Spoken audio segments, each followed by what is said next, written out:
The more you say no to things that don't matter, the easier it is to say yes to things that do. Imagine for a moment your life as a garden. Every plant represents something in your life, a commitment, a possession, a relationship, an obligation, a hobby, or an activity. Over time, the garden adds more and more plants as we add more and more things to our life. Many of these obligations and activities get bigger and bigger over time, taking up more and more space. Without careful pruning, the garden becomes fuller and fuller. Of course, as with any garden, over time, it will consist of more than just plants and flowers. Weeds will inevitably begin to grow. Sometimes these weeds are blown into our life, sometimes they are of our own making, and other times they are simply distractions that steal more and more of our garden's real estate and our life's time. But either way, they don't usually align with our values and deepest heart desires. Although I don't keep a garden here in Phoenix other than a rosemary plant in my front yard, gardening is an activity I've always loved. My grandfather's garden was famous in the small town where he lived.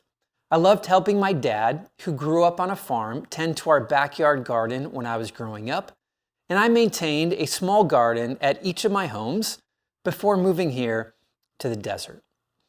Over the years, there's one thing I've learned: to grow the best vegetables or to admire the most beautiful flowers, you must be diligent in removing the weeds and providing space for the plants and flowers to grow.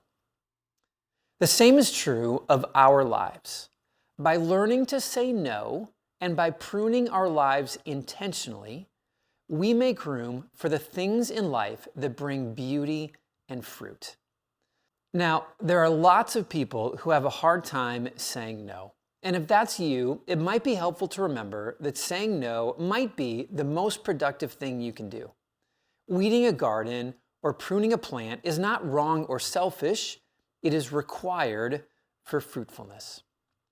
Likewise, considered correctly, saying no isn't about attracting confrontation, letting people down, or limiting your potential at work or in life. Saying no is about living your most intentional life. Saying no allows us to protect our time, energy, and resources, and it frees us to function at our best in the world.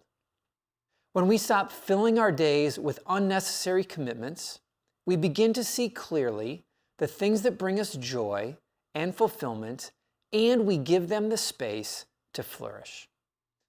Consider, for example, the act of minimizing your possessions. Every item you choose to remove from your home and life creates space and peace. Every no to an unnecessary possession is a yes to simplicity and focus. And every purchase we reject is more money that can be spent elsewhere. Reflect on your daily routine. How many activities do you engage in out of habit or obligation rather than genuine desire or thoughtfulness? How many hours are wasted every day on our devices or on purposeless entertainment? Every weed we pull and every hour we take back opens up the possibility of saying yes to something more meaningful and life-giving. Think about your work or your career. Are there things we must do at work that are not entirely enjoyable? Certainly. But is saying yes to everything for the purpose of getting ahead or making more money working for you in the short term and the long term? Or do the words of Warren Buffett cause you to stop and reevaluate? He once said, "The difference between successful people and really successful people is that really successful people say no to almost everything."